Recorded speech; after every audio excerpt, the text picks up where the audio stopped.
¿Qué tal? Hola, ¿Cómo estás, Ezequiel? bien Enrique, muchas gracias. Es un gusto tenerte aquí, compartir un poco el programa de la Ninfa Eco USA, 8 poetas, 8 estados, donde compartimos las experiencias y vivencias de los poetas que viven en los Estados Unidos. Y es muy grato tenerte aquí con nosotros. Y bueno, para los seguidores de la Ninfa Eco en su página web, en sus redes sociales, nos gustaría saber un poco de ti, si nos puedes comentar un poco. ¿Quién es Ezequiel Seidenberg? Un poco de tu vida aquí en Nueva York, en Brooklyn. Muchas gracias. Bueno, ¿quién es o quién soy? Es una pregunta un poco difícil de responder. Puedo dar algunos detalles sobre mi procedencia y actividades, por así decirlo. Yo nací en Buenos Aires en el 81 del siglo pasado. Estudié letras clásicas en la Universidad de Buenos Aires. Después trabajé, o sea, no seguí en la academia, sino que trabajé de traductor asalariado durante una década y un poco agobiado por la sobrecarga de atención que exige ese trabajo. Solicité una beca para una maestría de escritura creativa en español en la Universidad de Nueva York, que me fue concedida y por eso me vine en el 2012 acá. Bueno, entre otras cosas, pero ese fue el motivo principal. Y luego entré al doctorado en la misma universidad, que me gradué hace un año. Y luego hice un postdoctorado también en la misma universidad y bueno, eso fue suficiente para terminar mi relación con la academia estadounidense. Así que ahora soy básicamente un freelancer a la espera de una visa de artista, Sí. que en realidad, bueno, como sabrás, es uno de los subterfugios del sistema migratorio estadounidense para recaudar más dinero. Y luego la verdad es que no sé muy bien cómo seguirá esta aventura. Probablemente siga en México a partir de 2022. Pero bueno, ha sido una década en Brooklyn, una década en Estados Unidos, o va a haber sido una década en Brooklyn, una década en Estados Unidos. Ciertamente una experiencia formativa o deformativa, según como la mires. Y ¿qué lugares piensas que en Brooklyn, en Nueva York, inspiran tu traducción, tu creación poética, el arte en general? O sea, algo así como desde que viniste de Buenos Aires, ¿dónde encontraste en Nueva York esa inspiración poética? Porque bueno, yo soy peruano, sudamericano, siempre Buenos Aires tiene un aura así poética, literaria, ¿no? ¿Dónde la encontraste? ¿Dónde te encontraste poéticamente en Brooklyn?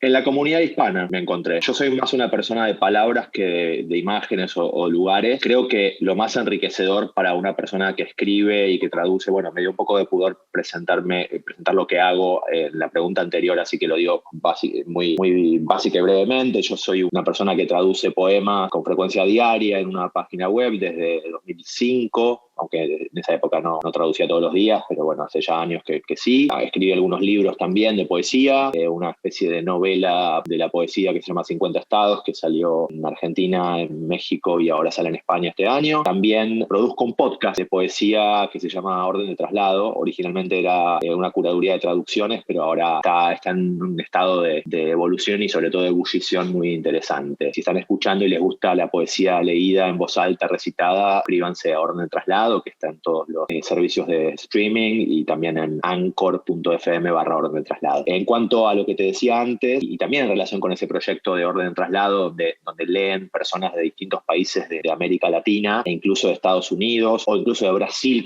leyendo en castellano, a mí lo más inspirador, por decirlo de alguna manera, que encontré en Nueva York es justamente esa diversidad de la propia lengua española, la lengua castellana. Eso es a mí ciertamente lo que más me inspira, y todo mi mundo de afectos, amores, etcétera, es un mundo hispanoparlante muy diverso que no es el que tenía en Buenos Aires, donde la variedad de la lengua que yo hablaba y escuchaba era básicamente muy uniforme. Acá en contacto con gente de todo el mundo hispanoparlante me resulta sumamente enriquecedor y verdaderamente más que el contacto con el inglés, que yo solamente utilizo para lo más instrumental de la vida, bueno, y para leer también, ¿no? Pero el castellano es esta especie de versión mutante que vamos armando las personas que hacemos comunidad y que venimos de distintos lugares de Hispanoamérica. Es lo que más me inspira en relación con la poesía, y sobre todo con el pensamiento sobre la palabra, que en realidad la poesía, digo, es una de las manifestaciones del pensar y hacer cosas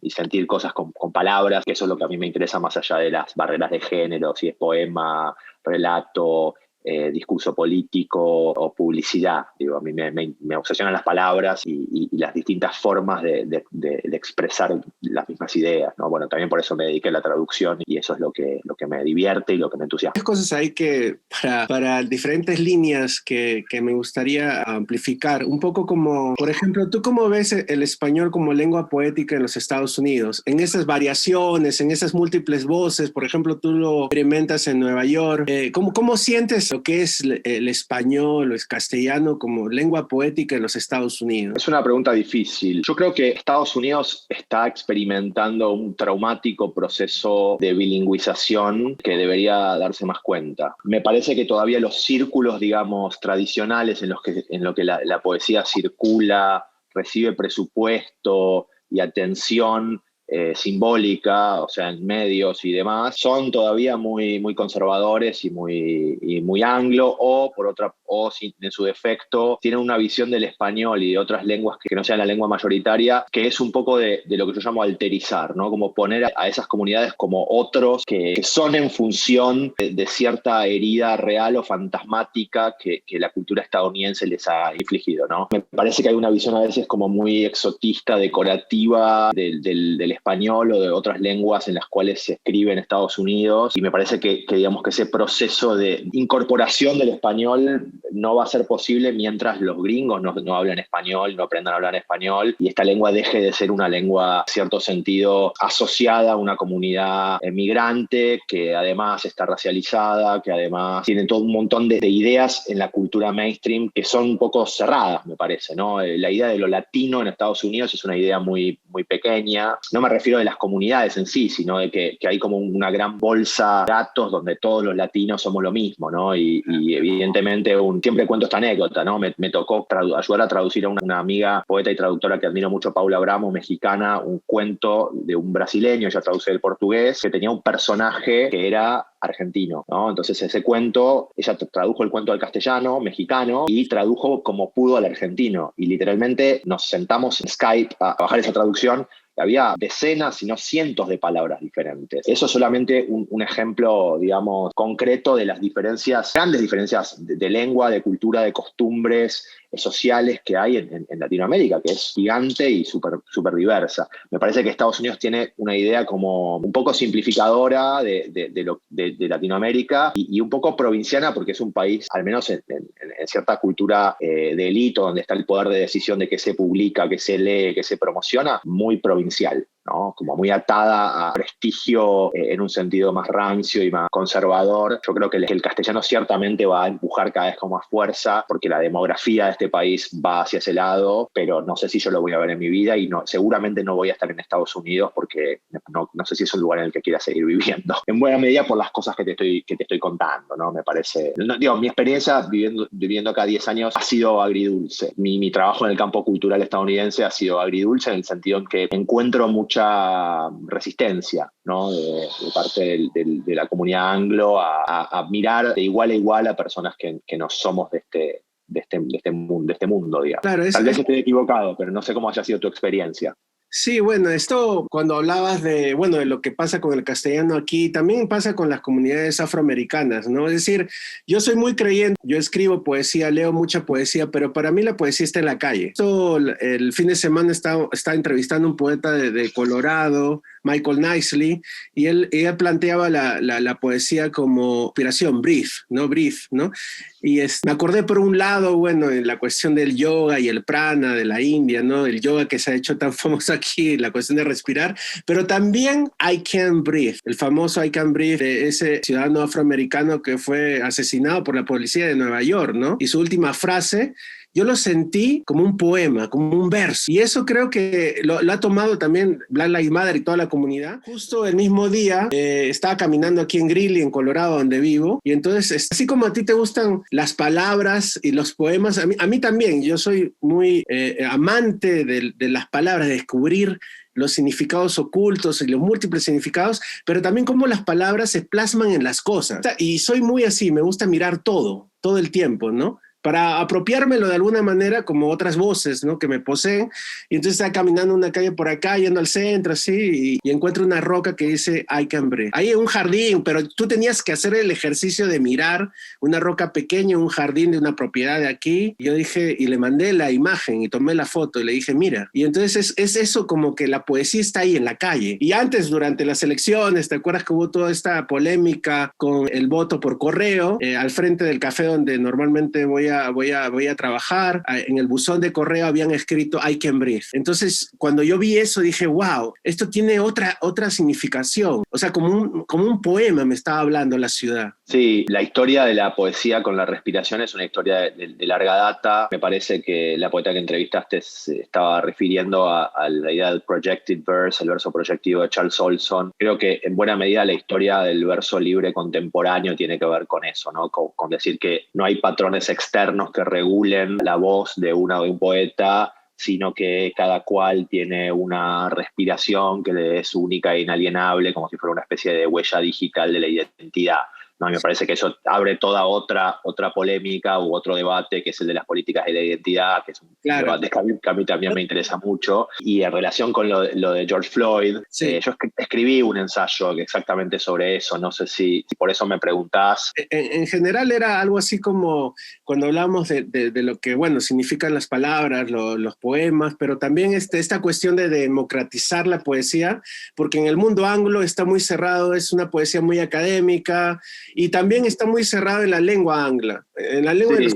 Y algo que había escuchado en una entrevista con unos amigos tuyos en Argentina, hablabas exactamente del hip hop y el rap, y también de cómo la poesía no solamente está en un texto escrito, perdido en una librería, sino que nos habitaba todo el tiempo en las calles, ¿no? Sí, no solo en las calles. Yo creo que la poesía es publicidad pública, ¿no? En el sentido, la publicidad es un discurso que tiene todos los mecanismos retóricos de la poesía con el objetivo de vendernos algo, convencernos de que deseamos algo que no necesitamos. Un poema, en cambio, te regala, no te quiere vender nada, te regala algo que no sabías que deseabas, que en ese momento empezás a desear, ¿no? Otra definición que me gusta dar de la poesía, que se va un poco de la idea de producto cultural eminentemente escrito, que circula por ciertas instituciones prestigiadas, etcétera, etcétera, sino más bien la poesía como un trabajo colectivo que va empujando los límites de la lengua común, o sea, de aquello que se puede decir, sentir y pensar con palabras,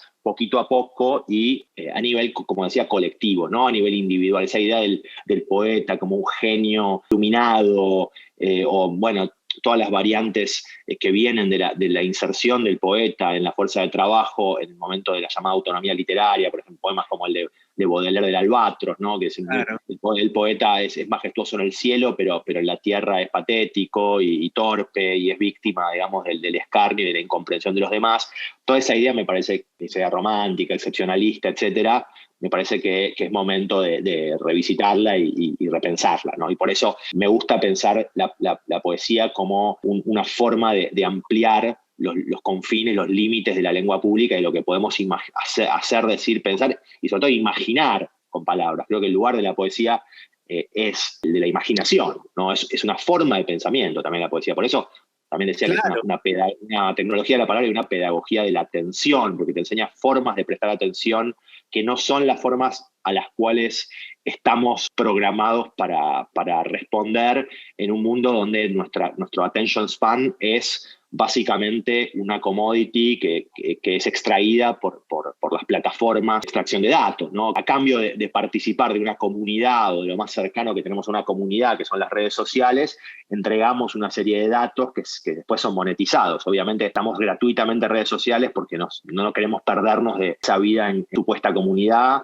pero a la vez estamos entregando básicamente todo lo que hacemos, todo lo que nuestro cerebro hace, imagina, piensa y desea a unas compañías que después van a quién sabe a quién venderle eso para justamente hacer perfiles publicitarios, ¿no? Como para ver qué piensa la gente y cómo llegar a venderles cosas, hacerles votar cosas, etcétera, etcétera. Había visto una publicación en Twitter donde creo que era Pisitelli, ¿no? Un especialista así de comunicación argentino que ha puesto algo así como: si te dan algo gratis en redes, tú eres la mercancía. Sí, lo hemos leído muchas veces y es totalmente así. En lo que es la tradición de la poesía latinoamericana, en los años 60 empezó esa influencia de la poesía de los Bignis. En Perú, por ejemplo, Antonio Cisneros y otros poetas, ¿no? Luego Horacero. Digamos que empieza esa influencia, por un lado, de la literatura americana, de la poesía, con la poesía conversacional, que todavía sigue siendo, en mi opinión, es todo un tema discutible, hegemónica, aunque ya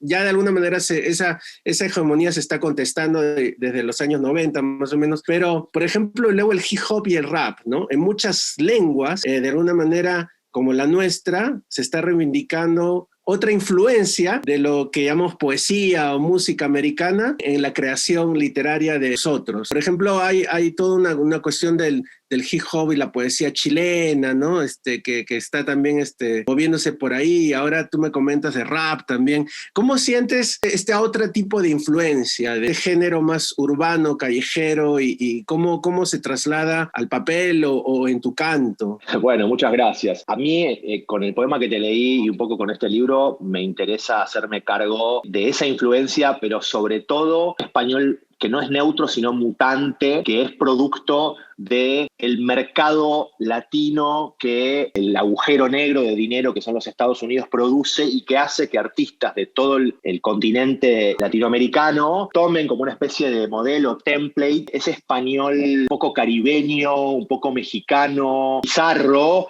y empiecen a usarlo como una especie de lengua franca para la música.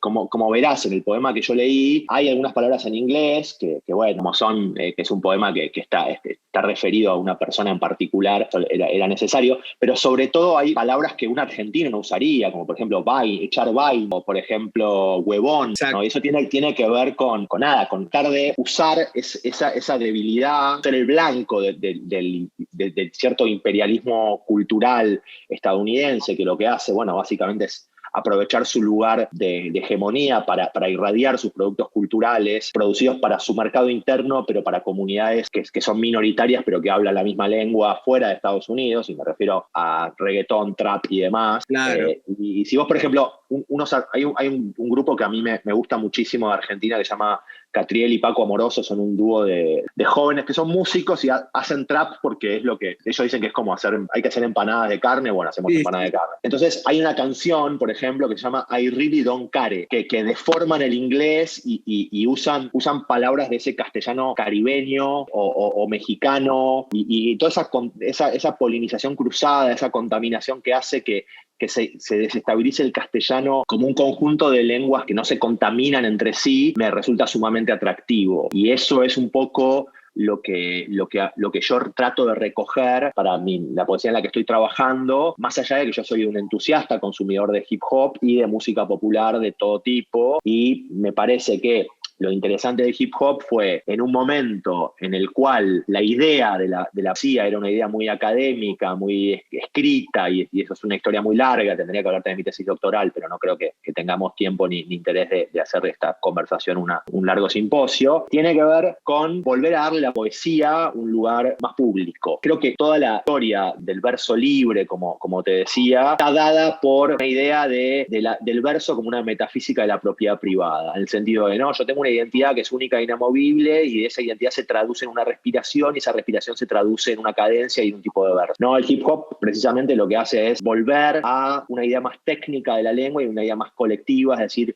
que hay una serie de técnicas, de cosas que se pueden pedir prestadas, tomar, robar, reordenar, etcétera, etcétera, ¿no? Más una lógica como del desguace automotor, que si vos la ves en los primeros productores de hip hop, está, ¿no? Como desarmamos el track y lo volvimos a armar, ¿no? Hay esa lógica también, porque el hip hop surge en el momento de implantación más terrible del neoliberalismo en Nueva York, con la crisis fiscal. Básicamente el Bronx se convierte en una especie de tierra de nadie dentro de de una de las ciudades más ricas del mundo, y ahí personas que habían sido educadas para trabajar en la industria, en una ciudad que se está desindustrializando, en vez de usar ese conocimiento técnico para entrar en la fuerza de trabajo, lo usaron para reconfigurar tecnologías, por ejemplo, de reproducción para convertirlas en instrumentos de producción musical. Me refiero, por ejemplo, al disco de vinilo, ¿no? Por ejemplo. Y una canción que tradicionalmente tenía una organización teleológica, ¿no? Como digo, que la armonía de una canción va tiene una serie de repeticiones, pero va hacia una resolución armónica. El hip hop, no, otra idea de ritmo del tiempo, ¿no? Una circularidad, en cierto sentido, del beat que suena y que en realidad está tomado, o al menos en el hip hop original, el break era el momento de los discos donde solamente sonaba la sección rítmica, y eso es lo que se usaba en las fiestas en las que se originó el hip hop, que antes, digo, el MC era solamente alguien que agitaba a la gente a bailar y la estrella era el DJ. Hay una idea de que lo más importante de una canción finalmente es el ritmo y diría que también la palabra, ¿no? Sí, entonces, sí, eso es básico. Eso incorporó a muchas personas que se sentían excluidas de la poesía porque pensaban que era una cosa solo para elites, a jugar con las palabras. A todo el mundo le gusta jugar con las palabras. Sí. Y entonces, es como algo que hacen los niños también. Eso mismo te iba a decir. Entonces, la idea de que la poesía es algo para mentes inspiradas o para gente de elite es una idea peligrosa en muchos sentidos, porque me parece que, como te decía antes, leer poesía es algo que te prepara para leer cualquier otra cosa con más detenimiento y para convertirte básicamente en un ciudadano, o no ciudadano, ¿no? En mi caso sería más crítico, con una visión más crítica y más desconfiada, pero a la vez más moderada, ¿no? de la lengua y de las cosas para las que sirve, ¿no?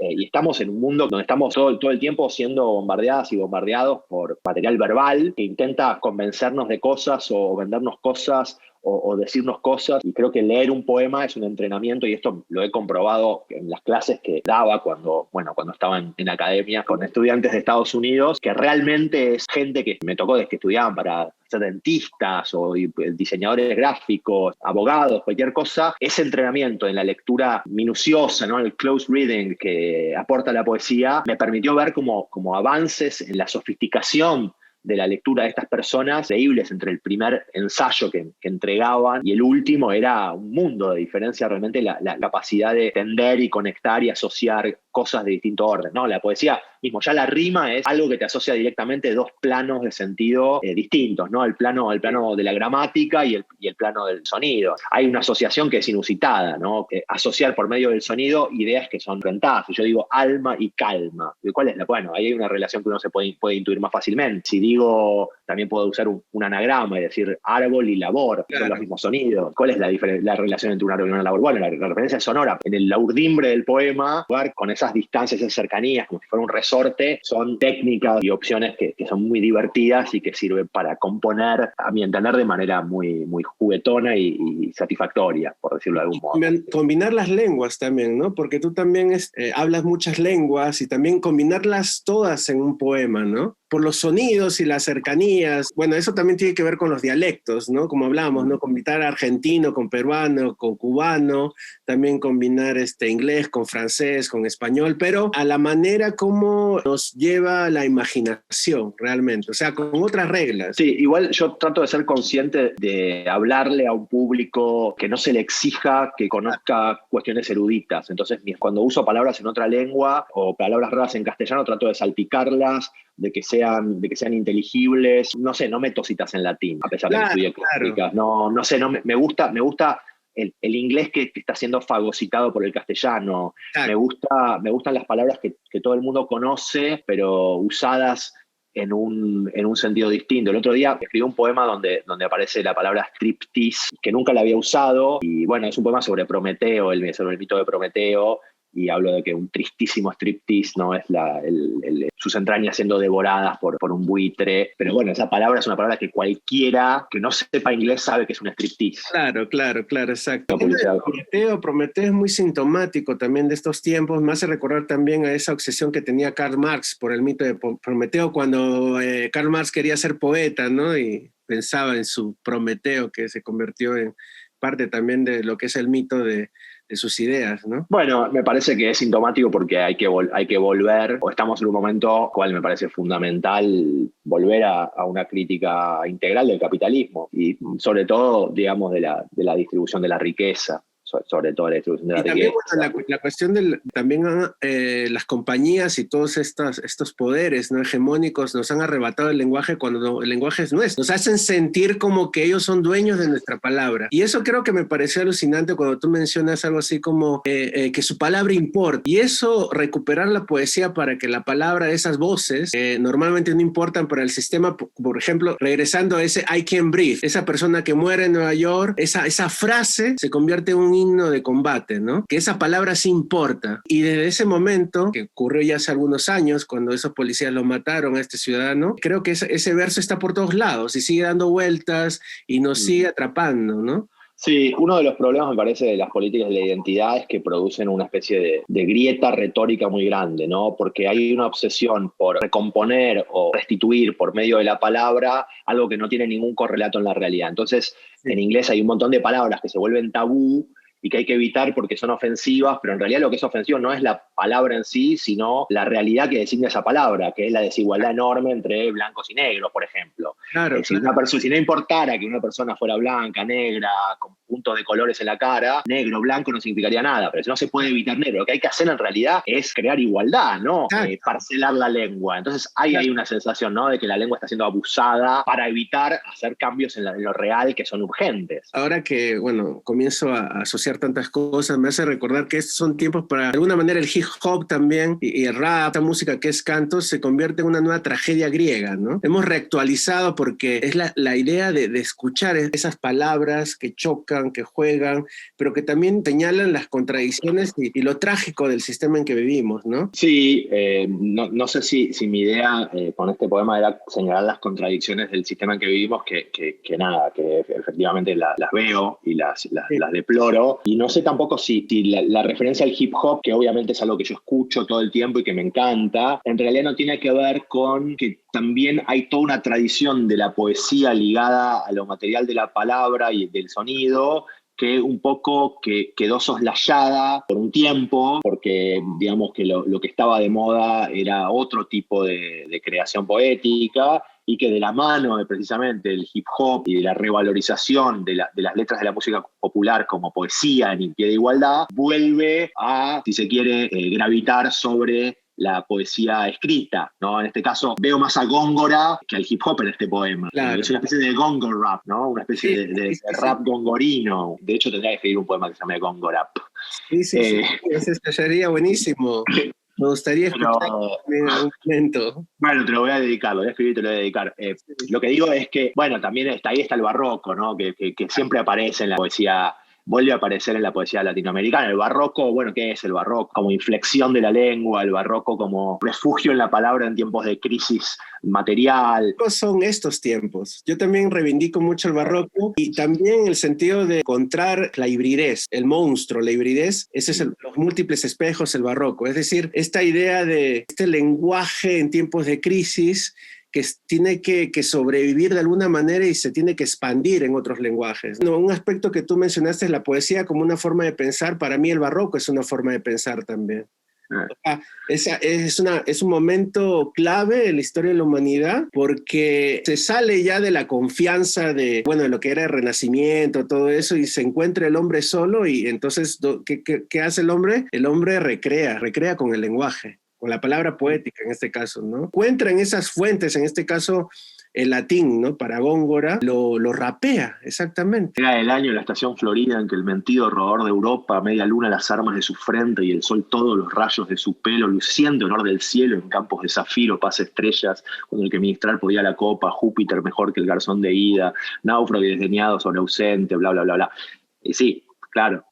Sí, ese gusto por el barroco lo comparto mucho y también es como, la cuestión de la metáfora también, ¿no? Bueno, tú no hablas tanto de la metáfora, tú hablas de las palabras, de los poemas y las imágenes y yo siento, por ejemplo, y ese es un tema, ¿no? ¿Por qué crees que lo veo en las redes y también, en general, no se pregunta tanto a los poetas por la metáfora? ¿Por qué ha desaparecido cuando le entrevistan a los poetas en general? No hablan de las metáforas ya, ¿por qué ha desaparecido del lenguaje de la conciencia de del poeta la metáfora como referencia. ¿Tú qué piensas? Sí, yo no sé si estoy de acuerdo, digo, no es un tema que haya pensado recientemente. Ciertamente me parecía en los 90, tal vez donde en Argentina lo hegemónico era una poesía realista, históricamente muy desnuda, ¿no? Y creo que a ese tipo de poesía vos te estás refiriendo. A mí me parecía que tenía que ver con la idea de que en un mundo en descomposición, el ornamento de la metáfora era un lujo innecesario y Claro. obsceno, pero no me parece que sea ahora ese el motivo, sino que mucha poesía que circula en redes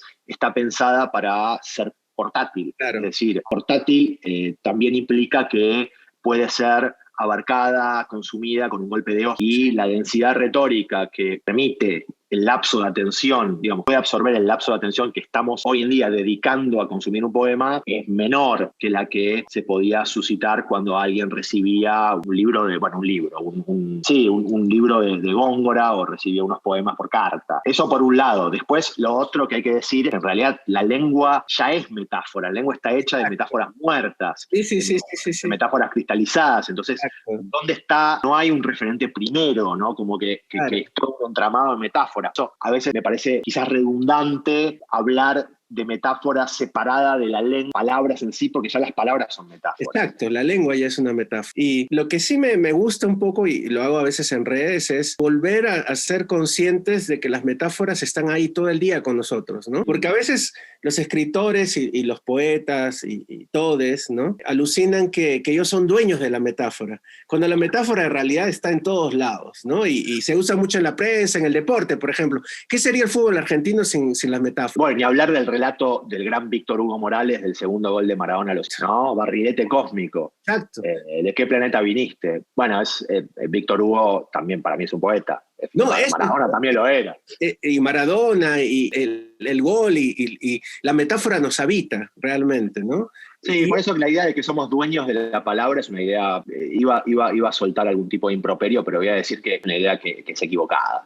Claro. ¿No? Que la palabra, la lengua es pública. Después hay usos más o menos privados y demás, pero también me parece que en ese sentido es hora de repensar la propiedad intelectual. Entre otras cosas. Eso que tú dices es muy importante, porque tú defines un poco la poesía como comunitaria, algo que, por ejemplo, ¿no? en nuestra labor, digamos, de poetas, de creadores, de gestores, un poco igual que pasa en la música y en otras artes, también en las plásticas, hay mucho ego, ¿no? Entonces es como que la concentración en el yo, pero yo, sí, por ejemplo... No es un problema de ego, es un problema de sistémico. El problema de ego es un epifenómeno de lo insostenible sistémicamente, que es la forma en que hacemos cultura. En los términos neoliberales de la competencia de unos egos, entonces que está el mejor y el mejor se gana el premio Nobel y los demás, bla, bla, bla. Pero la verdad es que en el mundo de la cultura, en general, todas las personas que somos trabajadores y trabajadoras de la cultura mal vivimos. Obviamente, trabajando gratis todo el tiempo a cambio de que publiciten nuestro nombre con la esperanza de alguna vez llegar a ser parte de ese 1% de las personas que pueden vivir de esto. Y evidentemente, sin hablar de mérito de las personas que integran ese 1%, que yo quiero que sigan viviendo de eso, muchas de ellas son enormemente talentosas, no pasa por ahí el debate. Creo que dejar librada la cultura al mercado, a la oferta y la demanda, produce ese tipo de estratificaciones y no puede jamás permitir que personas como vos y como yo podamos vivir de nuestros talentos y poner esos talentos a disposición de la comunidad. Si vos pensás en el mundo del arte, por ejemplo, es un mundo donde eso no podría nunca funcionar sin un sistema de mecenazgos y un mercado bastante bizarro, que yo no entiendo muy bien, donde hay una cantidad de dinero enorme, ¿no? Y pienso que algo así, pero mucho más democrático, en el sentido de ser mucho más financiado por mecenazgos, pero mecenazgos, si se puede, más comunitarios o más populares, sería una manera mejor de hacer cultura a cambio de nada, ¿no? Es decir, trabajar como lo mismo que hacemos ahora, pero buscar financiaciones que nos permitan regalar nuestro trabajo abiertamente en vez de regalarlo con la pantomima de que lo estamos vendiendo. Que venderlo es insostenible. Sí.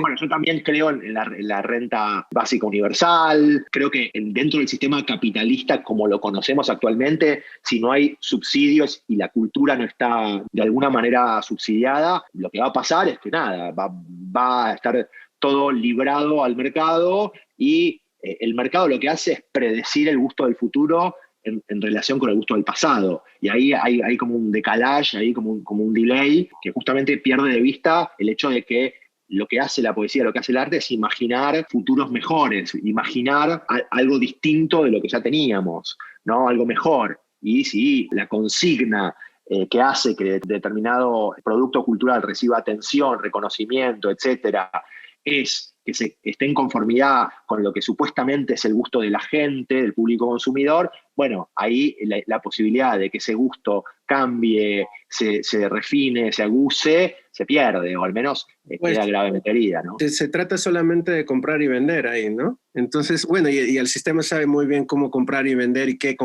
vender, ¿no? Sí, y al margen, yo nunca gané un peso con las regalías de mis libros, no perdería nada. Lo que pasa es que, claro, las editoriales que me publican también están perdiendo todo. Entonces toman un riesgo enorme al publicarme y finalmente recuperan lo perdido, ganan muy poco. Entonces el problema no es que las editoriales son abusivas con los autores, las editoriales independientes son abusivas con los autores, aunque las editoriales grandes sí son abusivas, muy abusivas. Pero que con los autores y autoras, entonces la gente que está tratando de crear bibliodiversidad también la pasa muy mal. Claro. Y es muy difícil tener un proyecto editorial independiente. Entonces, toda la cadena, digamos, de producción de un libro es gente que está yendo a pérdida. No funciona, está roto ese sistema. Y hay que cambiarlo. Hay que cambiarlo porque así no da para más. Y eso es más o menos lo que ha ocurrido con, bueno, el neoliberalismo, ¿no? Porque justamente eso es algo que también lo hemos hablado un montón con amigos, de que justamente uno de los objetivos es la cultura para el neoliberalismo, pero sacarle todo el dinero de los gobiernos a promover cultura, ¿no? Y más bien es curioso, la izquierda y lo que es el socialismo siempre apuesta en el sentido de financiar la cultura, ¿no?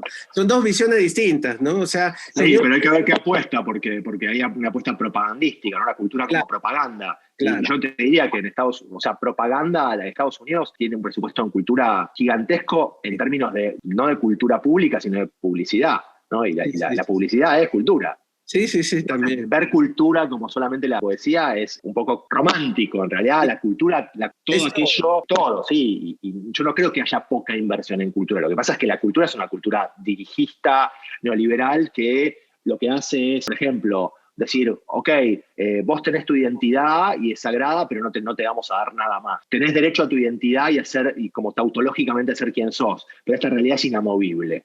Olvídate. Te respetamos que seas negro, que seas pobre, que seas trans, pero olvídate de que vayamos a cambiar nada de la realidad para que vos no te mueras de hambre o para que tengas acceso a la salud, a la educación. Claro. Y hay una fuerza cultural enorme en Estados Unidos para sostener esa idea malvada. Claro, bueno, la idea es que esta cuestión de la identidad se convierte como una nueva forma de consumo, ¿no? Te conviertes en consumidor más. Para ir cerrando la entrevista, ¿qué consejos les darías a los jóvenes que quieren intrigarse por la traducción, por la escritura poética? ¿Cómo les darías desde tu perspectiva, que conoce tantas lenguas, que ha vivido, que ha viajado mucho, que vive en este país ahora y que siente que la poesía no es ese texto que está perdido en una biblioteca escrito, ¿no? Como una biblioteca de Babel, digamos, sino más bien inspira en la ciudad también y que también representa la voz de aquellos que no tienen voz, digamos, ¿no? Sí, alguien me dijo que escribir es escuchar. Exacto. Creo que tener la oreja parada y abierta, ¿no? a las cosas que nos llaman la atención, que se hacen con palabras, es la mejor puerta de ingreso a vivir la lengua de una manera más consciente, ¿no? Creo que la poesía es básicamente vivir la lengua de una manera más consciente, más atenta. Solo eso. Es un modo de la atención, la poesía, para mí. Sí, y entrenar la atención de esa manera lleva tiempo, pero es hermoso. Así que no se asusten, no es algo para gente elegida, se aprende. Solo hace falta la frecuentación con las palabras, pensar en las palabras, ver qué peso tienen, entender que la poesía es un arte de contrastes, donde hay palabras más pesadas y más livianas, más connotadas y más neutras, ¿no? Y que en ese sistema como de ese resorte de tensiones está el poema. Y eso puede ser tanto en una conversación entre dos personas desconocidas en la calle, como en el Quijote, como en la televisión. No hay un lugar, un hábitat natural de la poesía más allá de la lengua. La lengua tiene como hábitat natural la mente de las personas. Y bueno, ahí seguramente todas las personas tienen mucha poesía para descubrir o para inventarse en su mente y su imaginación. Muchas gracias, Ezequiel. Realmente ha sido un placer tenerte aquí y de verdad nos hemos sentido muy contentos de escucharte, de escuchar tus poemas, de escuchar tu visión sobre la vida, que también es la poesía, ¿no? Porque la poesía es vida, ¿no? Y el lenguaje es vida también. Y eso creo que es algo que el neoliberalismo y estos sistemas nos quieren no sé si de alguna manera ocultar, como que no disfrutemos las cosas sencillas de la vida que no cuestan, como el lenguaje. Pero sí, la poesía, leer. Si volvemos a Marx, es un trabajo no alienado. Exacto. Y bueno, a mí el trabajo como actividad asalariada que se hace para vender el propio tiempo, para comprar tiempo libre, no me interesa, lo sufro porque me toca, porque no soy rico. Sí. Pero trabajar artesanalmente, y uso esta palabra de manera muy deliberada, ¿no? Es maravilloso entregarle tu tiempo y tu vida a una tarea que es colectiva, que se puede compartir y disfrutar con otras personas. En ese sentido, y además que está por fuera, digamos, de las condiciones que impone la circulación del dinero y las desigualdades que produce el dinero en la relación entre las personas, ¿no? Porque el problema del neoliberalismo, digamos, podemos verlo como un todo o como un sistema de distintas órbitas concéntricas, ¿no? Pero el problema es que lo que pasa con este sistema en el cual la competencia entre individuos que son pensados con el modelo de la empresa, ¿no? Como diría Foucault, empresarios de sí mismos y toda la estela de continuadores de Foucault, ¿no? que hablan del neoliberalismo como un dispositivo creador de subjetividades, que no es una ideología, digamos, que oculta la verdad de las relaciones de producción, sino que es algo que produce subjetividades de manera activa.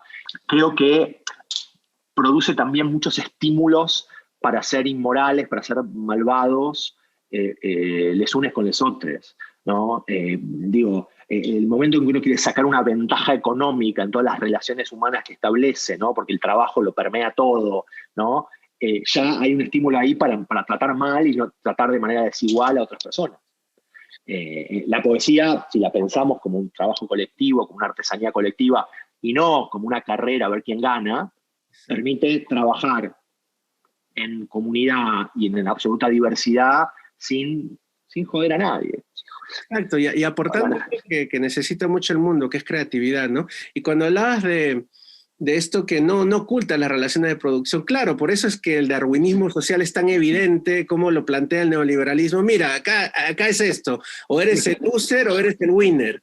O sea, no te lo oculta. Entonces ahí la gente se nota.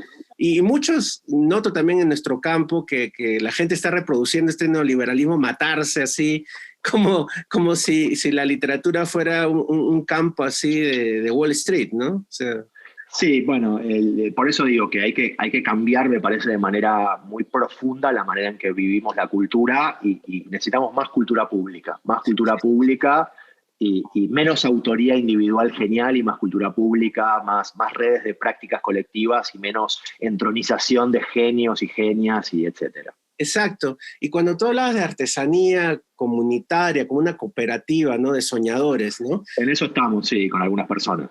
Y me acordé de un libro que leí, o sea, de un libro que leí en Perú de Eugenio Montale. Solo era un verso, pero para mí transformó toda mi visión de la poesía porque justamente lo leí cuando estaba empezando a interesarme realmente no por vivir en el sentido no económicamente, sino por hacer de la poesía mi vida, ¿no? A los primeros años de la universidad era obrero de sueños. Y allí, en esa combinación entre el obrero y el sueño me parecía maravilloso. ¿En qué poema está de Montale eso? No me lo acordaba, me encanta mucho Montale y también fue una lectura que me voló la cabeza siendo bastante más joven, pero lo de Obrero de Sueños no lo recordaba y me gustaría verlo de vuelta. Sí, si pudieras mandarme el... Dale, muchas gracias. Sí, sí, sí. Y en ese encuentro me di cuenta, claro, que para estos sistemas el obrero o el artesano no puede soñar. Ellos te van a imponer los sueños, ¿no? Con lo que habla Zizek, ¿no? Todo el tiempo, ¿no? De enjoy, ¿no? Ellos te van a decir qué vas a disfrutar, ¿no? Pero entonces el poder del poeta, de este obrero de sueños, de este comunicador, de este artesano que cree en el esfuerzo comunitario, realmente en la palabra está la forma de volver a recrear estos sueños, ¿no? De la humanidad. Yo sí tengo mucha fe en la poesía, ¿no? Y el efecto que puede tener, pero si realmente los poetas, les poetas, todes, están conscientes de realmente poner ese granito para hacer este sueño conjunto, ¿no? Y eso es algo, un esfuerzo también que hacemos en la Ninfa Eco, ¿no? Que es una organización con sede en Oxford, que la dirige Gaby Zambucetti, paisana de Buenos Aires, tuya. También esta idea de crear comunidad, ¿no? De llevar cultura, de inventar más, o sea, las formas de diálogos, ¿no? Con los creadores. Y de verdad que ha sido un lujo para mí tenerte. No, por favor, nada de lujo. Al contrario, ha sido un placer y una alegría este encuentro y por supuesto cuenten conmigo para lo que necesiten y quedo a la orden acá.